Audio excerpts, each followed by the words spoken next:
Abrir nossas Bíblias no texto de 1 Tessalonicenses, capítulo 1, versos de 2 a 10.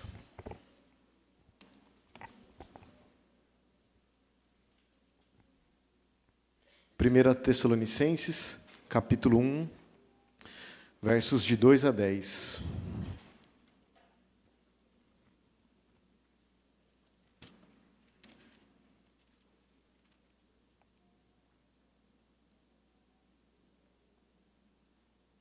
Eu farei a leitura e os irmãos acompanhem.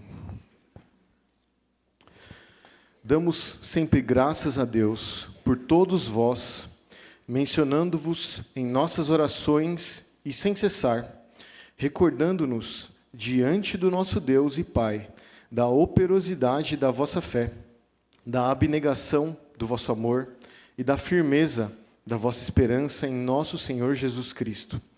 Reconhecendo, irmãos, amados de Deus, a vossa eleição, porque o nosso Evangelho não chegou até vós tão somente em palavras, mas, sobretudo, em poder no Espírito Santo e em plena convicção, assim como sabeis ter sido o nosso procedimento entre vós e por amor de vós.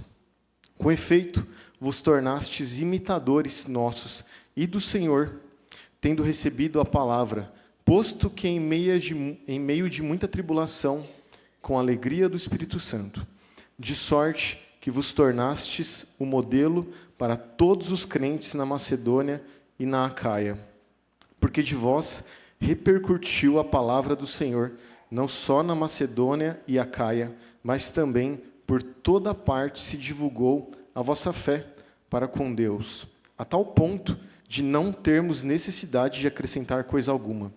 Pois eles mesmos, no tocante a nós, proclamam que repercussão teve o nosso ingresso no vosso meio, e como, deixando os ídolos, vos convertestes a Deus, para servirdes o Deus vivo e verdadeiro, e para aguardardes dos céus o seu Filho, a quem ele ressuscitou dentre os mortos, Jesus, que nos livra da ira vindoura.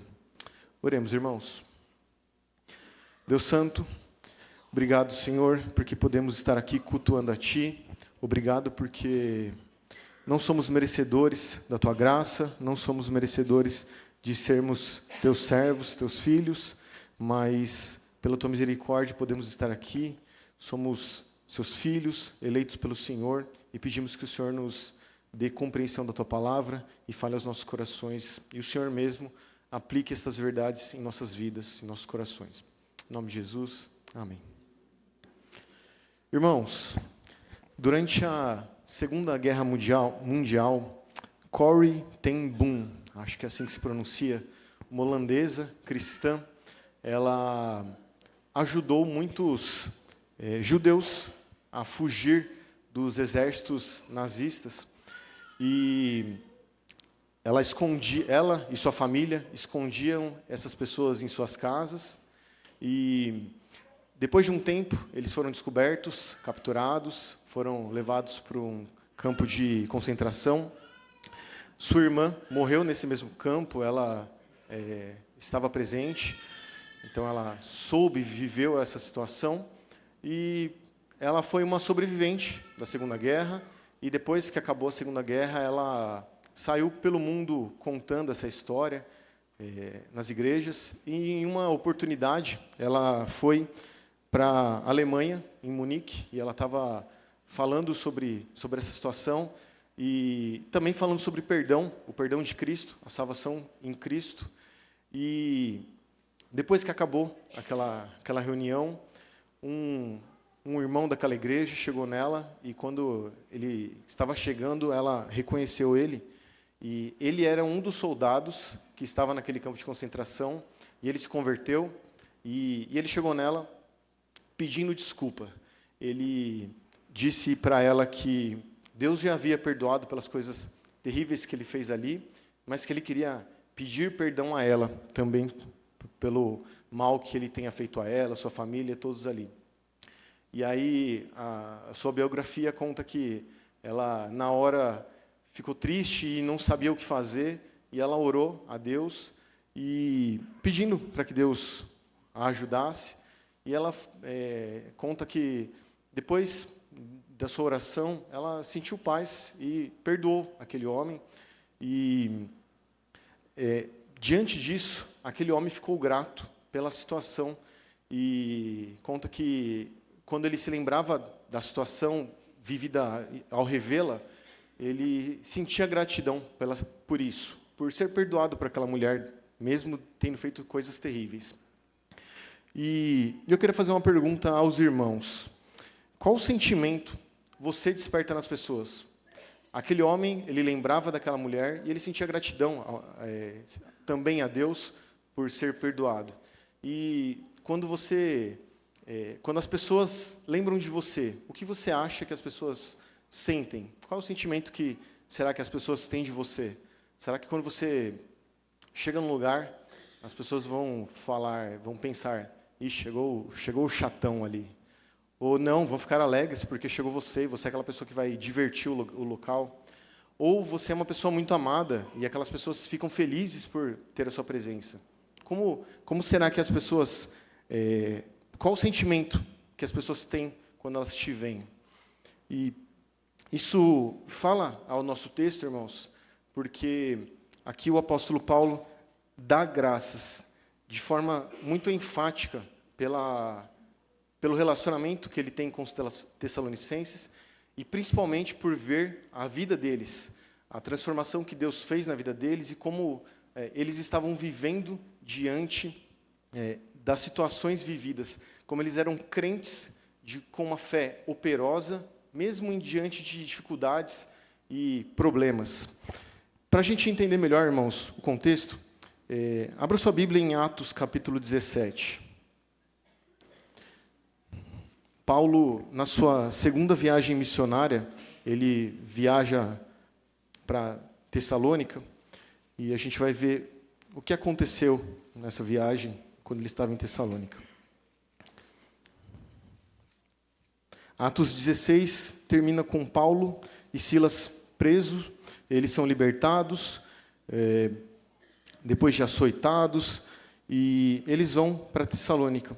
E o capítulo 17, do verso 1 até o 9, diz o seguinte: Tendo passado por Anfípolis e Apolônia, chegaram a Tessalônica, onde havia uma sinagoga de judeus. Paulo, segundo seu costume, foi procurá-los e por 3 sábados arrazoou com eles acerca das Escrituras, expondo e demonstrando ter sido necessário que o Cristo padecesse e ressurgisse dentre os mortos. E este, dizia ele, é o Cristo, Jesus, que eu vos anuncio.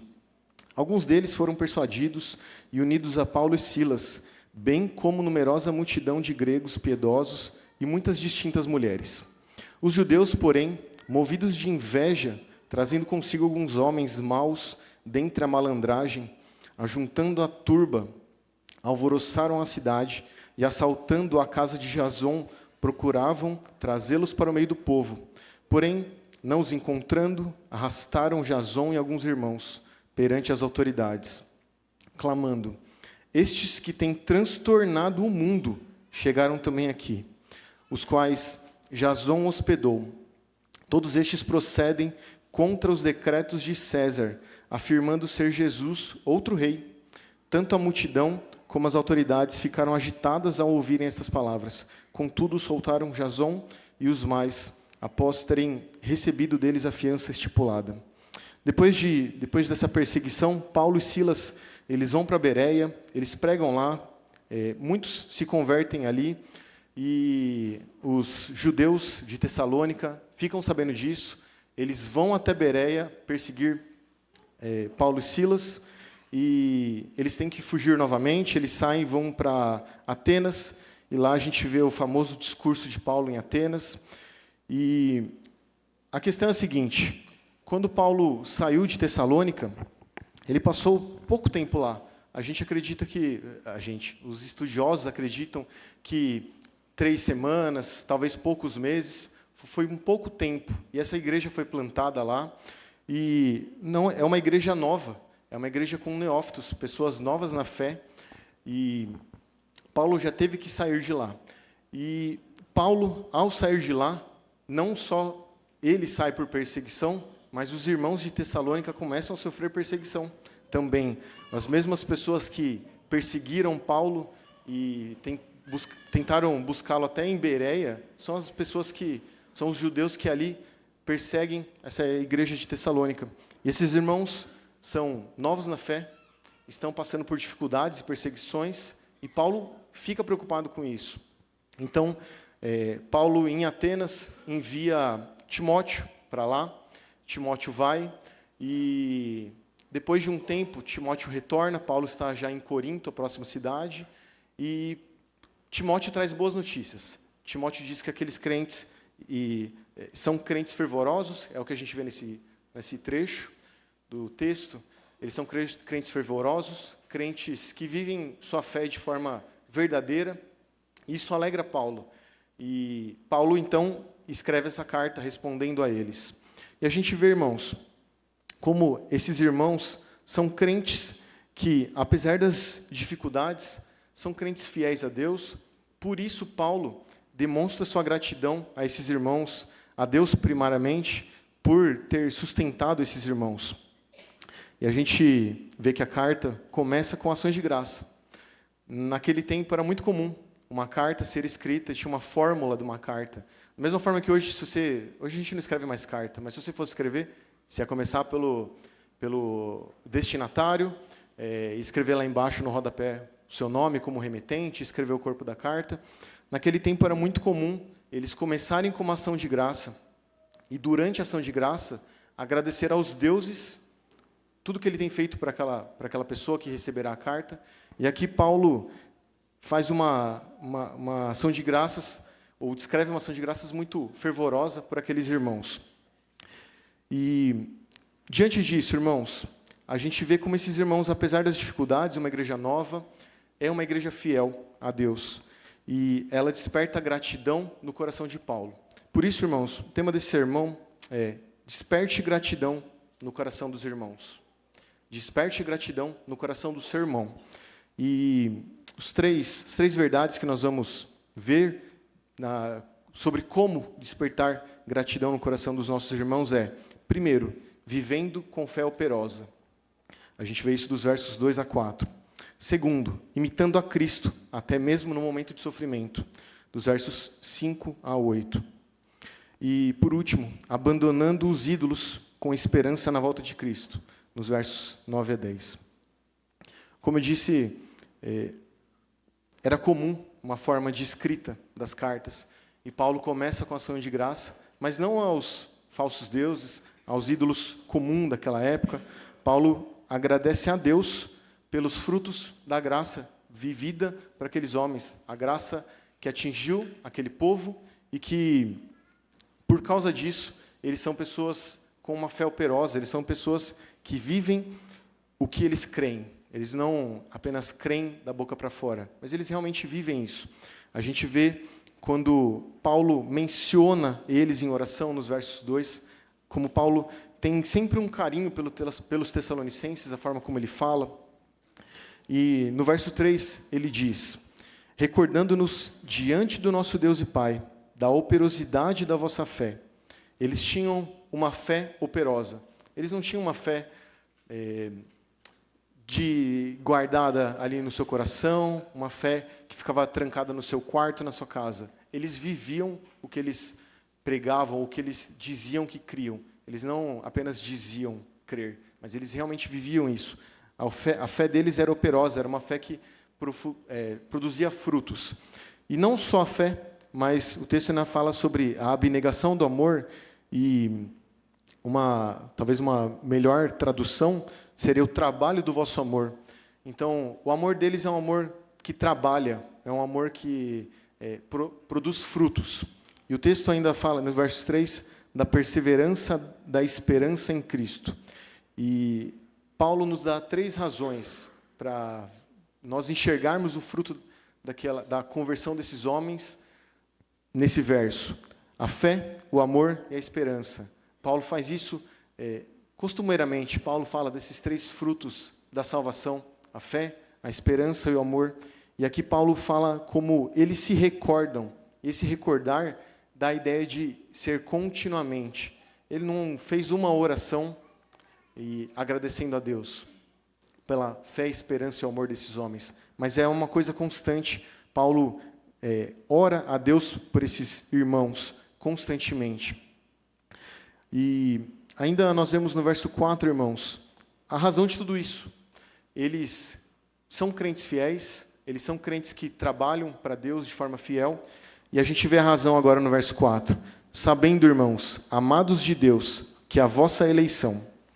Eles são irmãos que são amados por Deus, e a ideia de amar a Deus aqui é uma ideia contínua também, é um amor que não tem fim, é o amor de Deus, um amor eterno e contínuo, mas eles são amados por Deus, eles têm esses frutos, porque eles foram eleitos de Deus, eles são salvos de Deus, Deus escolheu, e aqui a gente vê como a eleição não é abstrata, não é uma coisa que a gente pode entender, compreender, mas é uma coisa que a gente não vê, é algo abstrato, é algo que a gente não faz sentido, é algo que a gente não vê na vida. Pelo contrário, a gente vê como a eleição desses homens trouxe fruto na vida deles. Eles são pessoas que têm uma fé operosa, porque eles foram eleitos de Deus, salvos por Deus, e eles foram salvos, o texto nos fala mais para frente, para servir.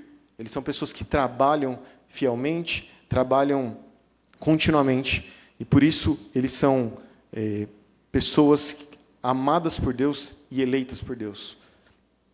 A gente ainda vê que a eleição não é apenas para a salvação. A gente vê isso nesse texto, mas eles foram eleitos para ser salvos por Deus, e ser salvo por Deus automaticamente faz com que as pessoas trabalhem para Deus. Às vezes a gente tem o costume de achar que você só precisa ser crente. E tudo bem se você for crente, chega na igreja e senta no seu banco já de estimação, ouve a pregação do pastor e vem na escola dominical. E como você não falta, você é uma pessoa pontual, tá tudo certo, você já está cumprindo a sua obrigação. Isso é bênção, irmão. Mas entenda que o crente, ele foi salvo e a salvação implica em servir e trabalhar. Salvação não é para ficar guardada. Nós somos salvos por Deus para trabalhar, para servir. A gente vê esses homens aqui servindo, mas a gente sabe como Cristo foi o exemplo máximo de quem trabalhou em todo o tempo para que o Evangelho fosse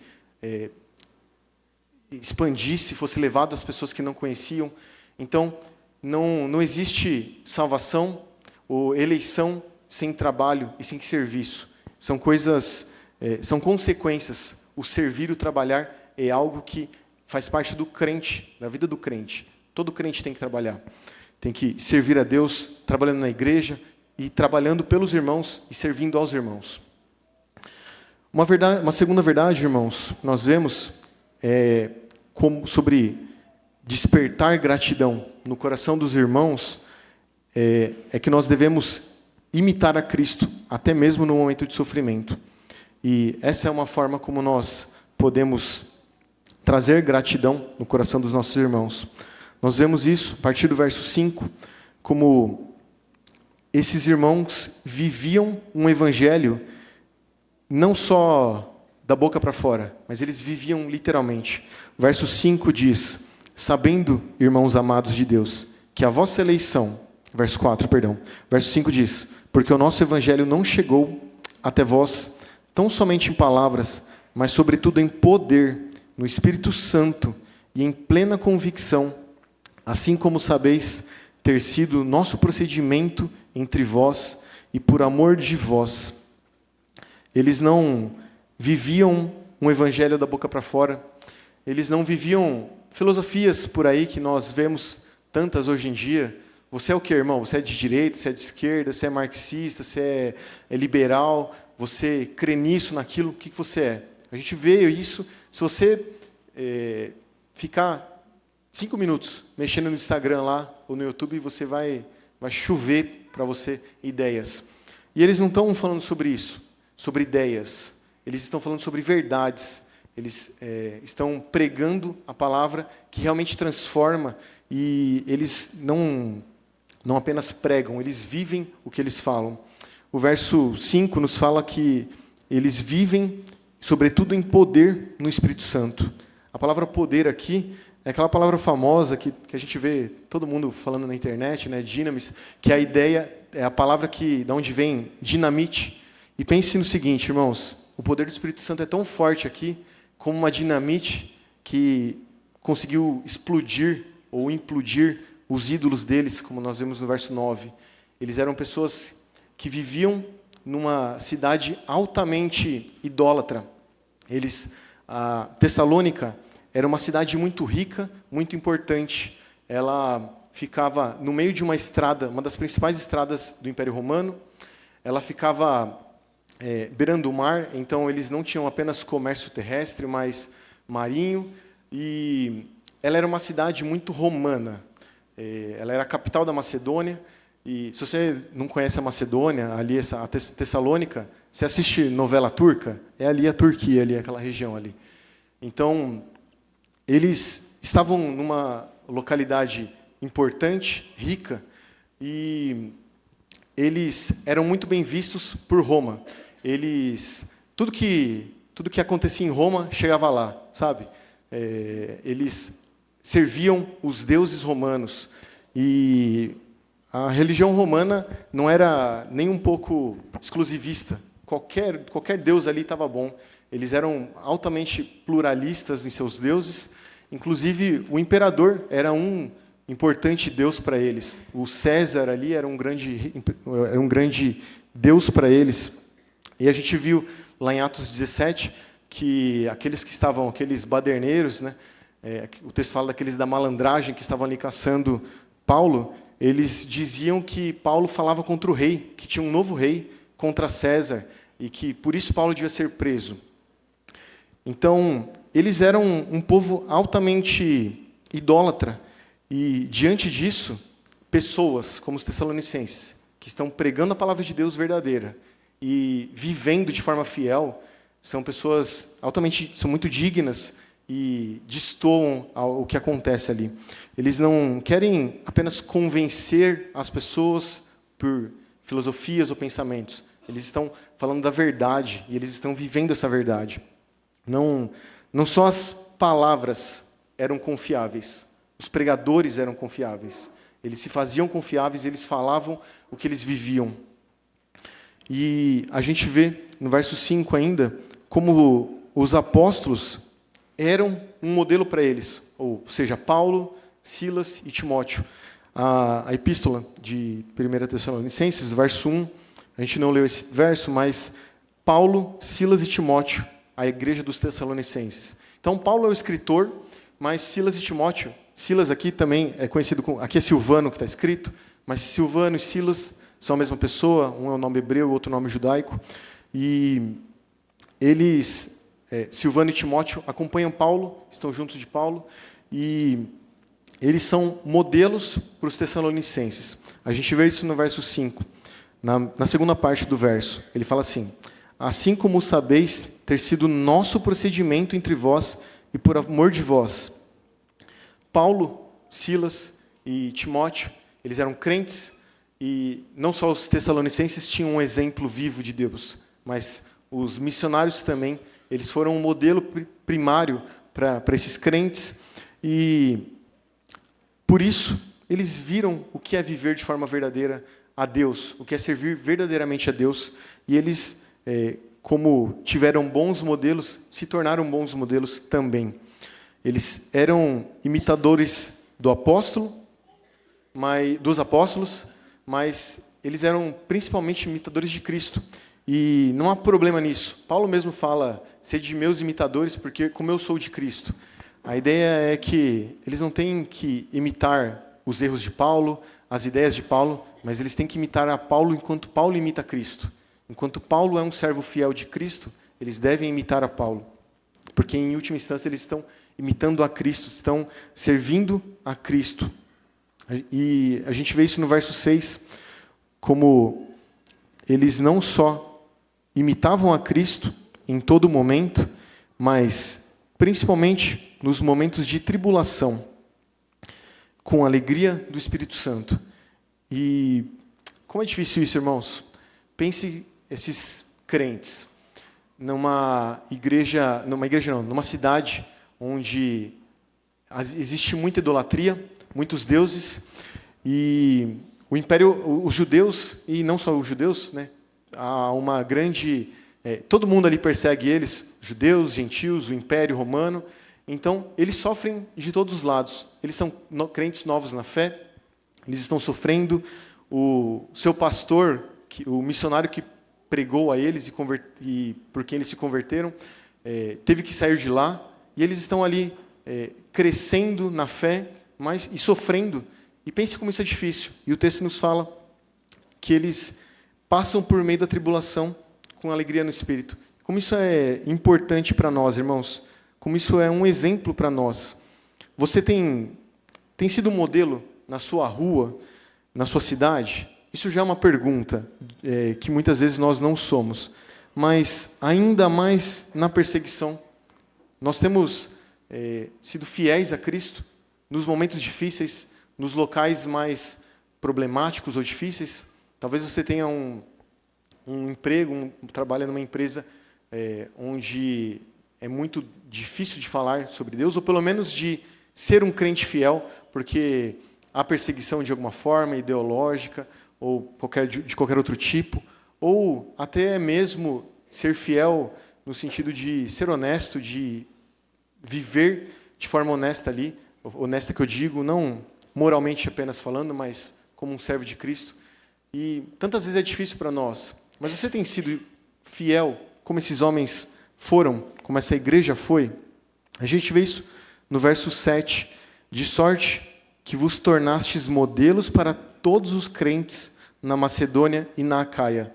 Então Paulo está falando assim, diante de tudo isso, das dificuldades, vocês se tornaram modelos de crentes fiéis e operosos, que trabalham, que têm uma fé viva. E eles se tornaram modelos de crente em toda a Macedônia, aquela grande região, a Acaia. Eles não tinham uma fé, a ideia de crentes aqui, da sua fé, é uma fé contínua, é uma fé estável, uma fé duradoura, não é algo passageiro. Pense como isso é algo tão difícil no nosso tempo. As pessoas do nosso tempo parecem tão frágeis. As pessoas têm dificuldade de passar por situações difíceis, né? Tantas vezes a gente vê se falando sobre resiliência. Resiliência é uma palavra muito importante no nosso tempo. As pessoas falam como nós precisamos ser resilientes. E será que nós temos sido, como essas pessoas, modelos de Cristo, aonde nós estamos, mesmo nas situações difíceis, nos momentos mais complicados e difíceis para nós? Será que nós temos vivido como esses homens? O verso 8 nos diz que porque de vós repercutiu a palavra do Senhor, não só na Macedônia e Acaia, mas também por toda a parte se divulgou a vossa fé para com Deus, a tal ponto de não termos necessidade de acrescentar coisa alguma. Paulo está falando assim, a fé de vocês se repercutiu, a palavra de Deus repercutiu através do modelo de vocês, do exemplo de vocês, e a gente não precisa falar mais nada para as pessoas, a gente não precisa acrescentar, não tem o que nós dizermos. O exemplo de vocês tem falado, e não só o exemplo, mas a pregação de vocês, a vida de vocês, tem falado às pessoas, vocês são modelos de crentes. A pregação da palavra foi corroborada, foi ajudada pela fé deles.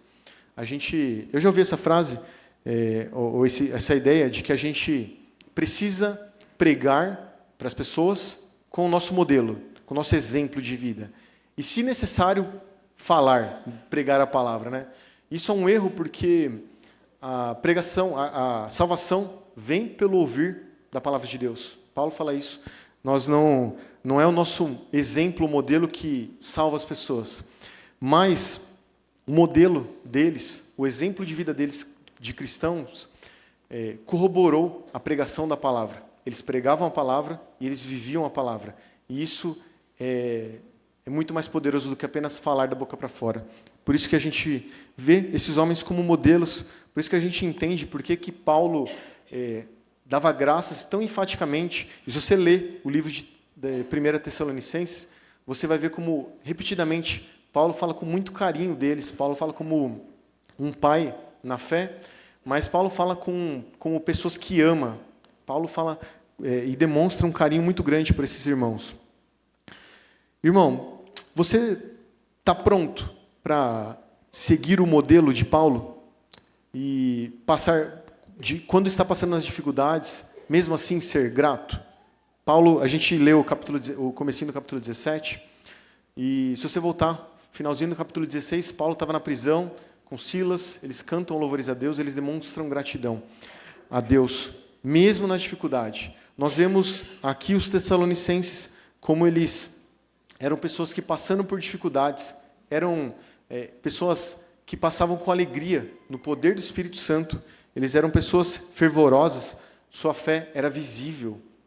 Eles trabalhavam e eles agiam para com os crentes, para com a igreja, para com as pessoas que estavam ao seu redor. E Paulo é um exemplo para nós, os Tessalonicenses são um exemplo para nós, e Jesus, ele anima a estar firme para vencer o mundo. Jesus diz o seguinte: essas coisas vos tenho dito para que tenhais paz em mim. No mundo passais por aflição, mas tende bom ânimo, eu venci o mundo. Nós temos a maior das ajudas, ou a pessoa que pode mais nos animar, que é Cristo. Ele passou por todas as dificuldades possíveis, as maiores dificuldades possíveis. E é Ele quem nos anima, é Ele quem nos dá força para caminhar, mesmo nas dificuldades, para que, mesmo em sofrimento, mesmo diante dos problemas, nós possamos ser modelos de Cristo, nós possamos ser exemplos de crentes para as pessoas ao nosso redor. Uma última verdade, irmãos, nesse texto, sobre como nós podemos despertar gratidão no coração dos nossos irmãos, é que, abandonando os ídolos com esperança na volta de Cristo, nós podemos despertar essa gratidão dos nossos irmãos.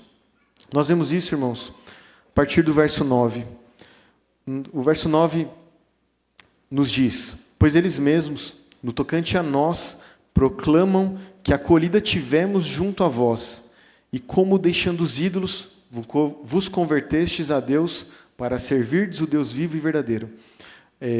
Paulo diz que, começa esse verso dizendo que os tessalonicenses falavam e mostravam para as pessoas como foi a conversão deles, como foi quando Paulo, Silas e Timóteo chegaram lá em Tessalônica, e como foi esse tratamento de Paulo, o convívio com Paulo e esse estar junto. E isso foi um exemplo de pregação para eles. Isso era algo que mostrava para as pessoas o que é ser crente, ou o que é a salvação, ou como servir a Deus. Já aconteceu com você, irmãos, de alguém te falar que você precisa pregar a palavra, e você fala assim: mas eu não sei o que falar, mas eu não sei como falar, mas eu não falo bem. E faz pouco tempo que eu vi o pastor falando isso, eu lembro do pastor Itamar falando isso, e é muito mais simples do que pode parecer. A melhor pregação possível é falar o que Deus fez na sua vida, é falar como você se converteu, o que você deixou, o que você abandonou e quem você é agora. E é isso que eles estão falando e fazendo. Eles estão proclamando como eles foram acolhidos por Paulo, Silas e Timóteo. E eles estão falando como eles deixaram os ídolos, como eles se converteram a Deus. A palavra converter aqui tem uma ideia de uma mudança de direção. Eles não foi algo brando, não foi que eles já eram pessoas boas, só precisavam melhorar um pouquinho, sabe? Só precisavam de um pequeno retoque aqui. Não era isso. Eles viviam em direções opostas da vida atual.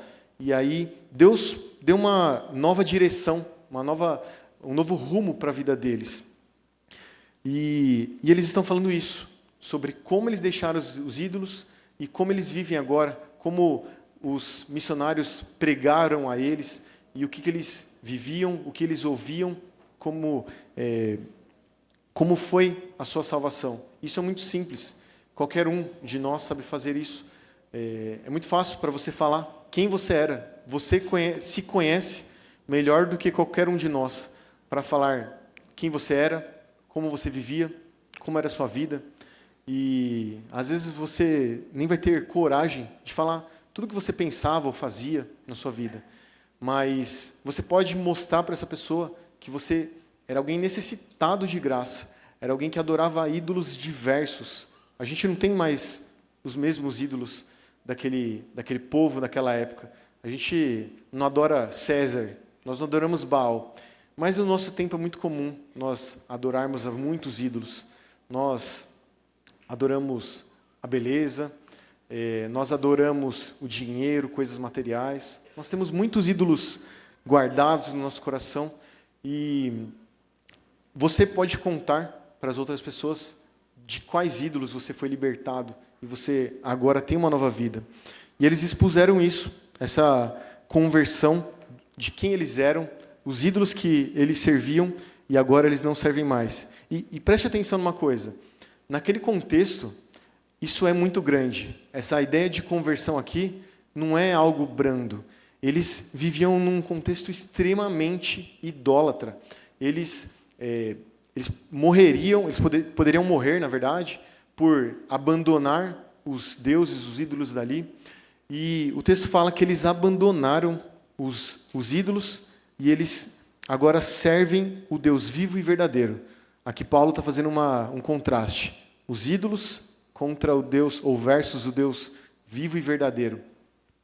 E pense, irmãos, você é uma pessoa que cresceu numa casa, que tem uma cultura, você tem seus costumes e fazia parte dos costumes da vida daqueles homens, daquelas pessoas, desde pequeno, servir a esses ídolos. Imagine o que é uma conversão de uma vida inteira, é uma transformação de uma vida inteira servindo a falsos deuses, e Deus transformou esses homens, e agora eles servem o Deus vivo e verdadeiro. Isso é grande demais, irmãos. E pense como é grande para você também. Nós também crescemos nos nossos contextos, e talvez nós não temos ídolos de barro, de pedra, de ferro, mas nós temos ídolos no nosso coração, e Cristo nos transforma. E isso é algo para que nós pregar e levar às outras pessoas. Nós vemos também no verso 10, o texto nos diz, o verso final: e para aguardardes dos céus o seu Filho, a quem ele ressuscitou dentre os mortos, Jesus, que nos livra da ira vindoura.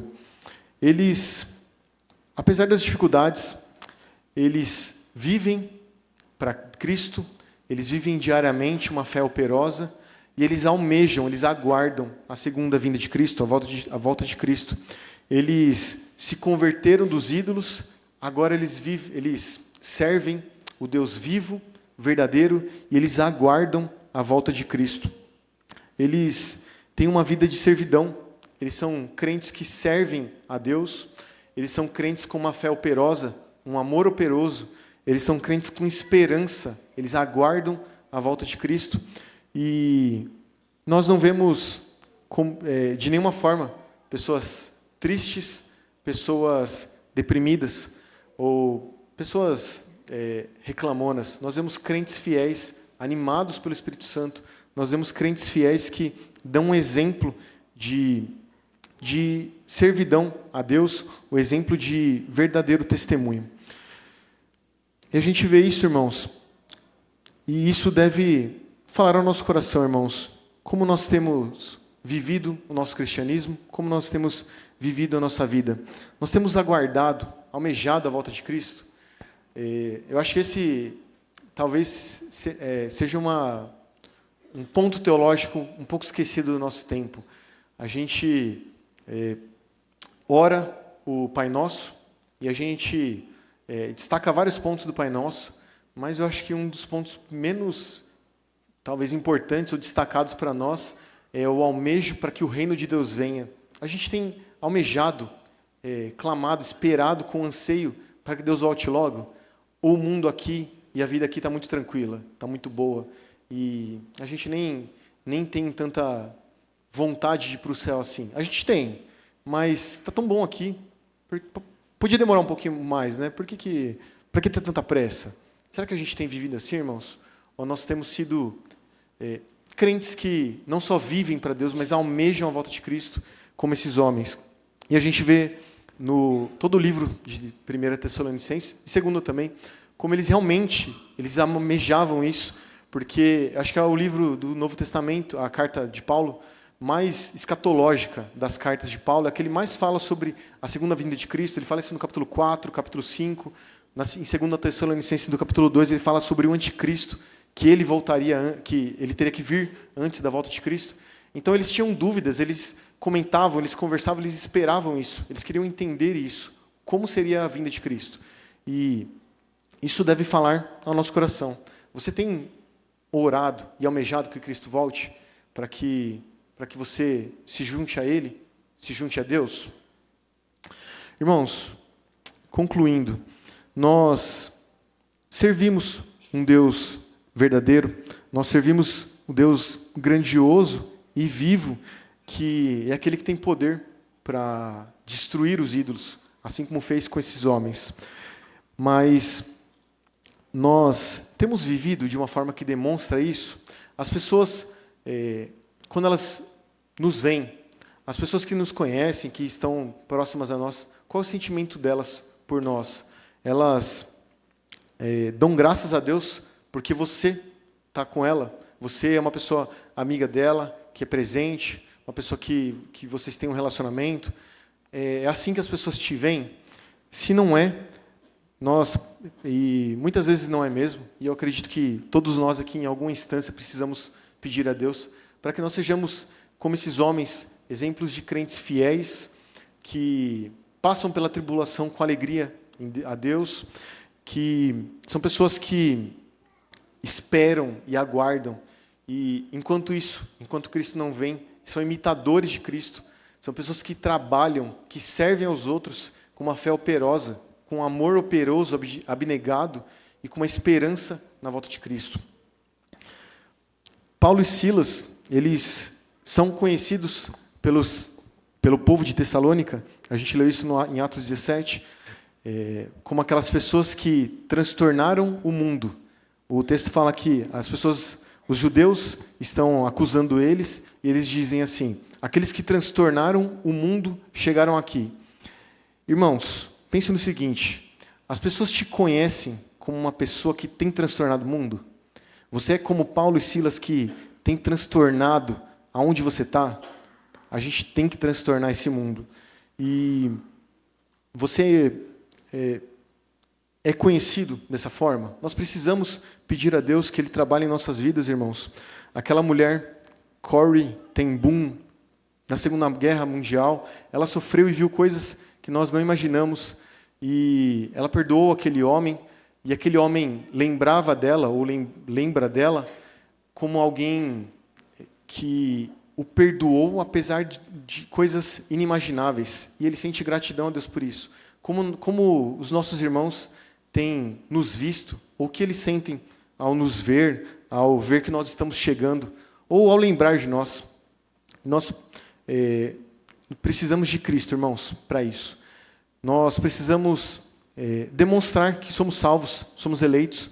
Nós só podemos viver assim porque fomos eleitos por Deus, porque fomos salvos por Deus. E para que a gente viva assim, nós precisamos buscar a Cristo. Sabe do que você precisa? É Cristo. É só isso que você precisa. É isso que aqueles homens precisavam. Você precisa de Cristo para ter uma vida transformada. Não de um emprego novo, uma casa nova. Você não precisa de uma casa nova ou um emprego novo para ter uma vida transformada. Você precisa de Cristo. Você precisa ser um modelo para as outras pessoas. Mas você não precisa ser um influenciador, uma pessoa importante, conhecida. Você precisa de Cristo. Você precisa pregar para as pessoas, e para isso, você não precisa de um seminário, de um curso, de uma boa oratória, de uma boa retórica. Você precisa de Cristo e falar o que Cristo fez na sua vida. Para que você seja um imitador de Cristo, você tem que estar disposto a trabalhar fielmente para Ele, assim como os tessalonicenses trabalhavam de forma fiel a Cristo, e para ter esperança em um bom futuro. Você não precisa de dinheiro na conta guardado, de uma boa previdência, de um bom plano médico. Você precisa de Cristo. Você precisa esperar em Cristo, aguardar em Cristo. E fica tranquilo, Cristo vai cuidar de você. Deus sustentou o seu povo no deserto. Eles tinham comida, eles tinham carne, eles tinham água, e eles tinham... Suas roupas não se desgastavam, suas sandálias também não. Eles passaram 40 anos com o mesmo Havaianas ali, e não furou embaixo, não soltou, eles não precisaram colocar um prego. Estava inteirinho. Eles passaram por 40 anos de dificuldade, mas eles foram sustentados por Cristo. E Cristo tem sustentado as nossas vidas. Para que você seja grato a Deus, assim como esses homens foram, você não precisa de livros de autoajuda, você precisa de Cristo.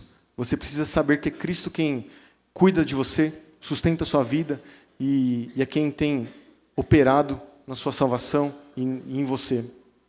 Para conseguir passar pelas perseguições, pelos sofrimentos, pelos momentos difíceis, você não precisa de terapia ou medicação, você precisa de Cristo. Você precisa abandonar aqueles velhos ídolos que você tem carregado. E aqueles ídolos, talvez, da sua juventude, desde quando você era pequeno, talvez aqueles ídolos da sua família, dos seus pais, aqueles ídolos da sua região, da sua casa. E sabe do que você precisa? Do poder de Cristo, do poder do Espírito Santo, para dinamitar aquele ídolo e explodir aquilo de uma vez por todas, para que você viva de forma fiel a Cristo. Para que sirvamos de forma plena o único Deus, o Deus vivo, verdadeiro e único, você precisa ser um imitador de Cristo, pois ele diz isso. Cristo diz que o alimento dele é fazer a vontade de Deus. Para que nós possamos ser crentes fiéis, nós precisamos imitar a Cristo, e o nosso alimento deve ser fazer a vontade de Deus. Por fim, irmãos, busque o que Paulo nos ensina e nos diz, busque a fé que vem de Deus, a esperança e o amor, que só pode vir de Cristo, de mais ninguém. Que nós possamos buscar isso, irmãos, em nossas vidas, que nós possamos ter uma fé operosa e que nossos irmãos, quando nos veem, quando lembram da gente, deem graças a Deus, porque nós somos crentes salvos, transformados e vivemos o Evangelho verdadeiro. Deus nos abençoe, irmãos.